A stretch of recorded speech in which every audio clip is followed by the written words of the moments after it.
Kung na-click mo tong video na to, hindi to aksidente kundi gusto mong malaman kung bakit ka single. Hindi dahil pangit ka, hindi dahil wala kang value, kundi dahil may ginagawa ka na hindi mo napapansin. At yun mismo ang nagtutulak sa kanila palayo. Ito yung hindi mo naririnig palagi. Minsan, hindi ka single dahil kulang ka. Single ka kasi sobra ka.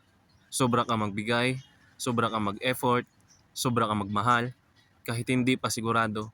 At alam mo kung anong nangyayari?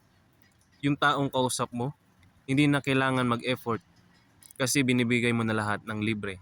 At ang masakit, habang ikaw nag-i-invest, sila nagdi-detach. Real talk, hindi ka naghahanap ng love. Naghahanap ka ng validation. Gusto mo nang magpapatunay na sapat ka, na may pipili sa'yo, na may magstay.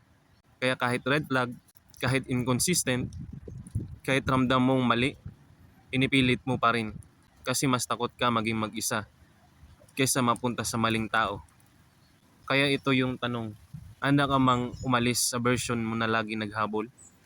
Hindi ka single dahil walang nagmamahal sa'yo? Single ka kasi hindi mo pa natututunan paano piliin yung tamang tao.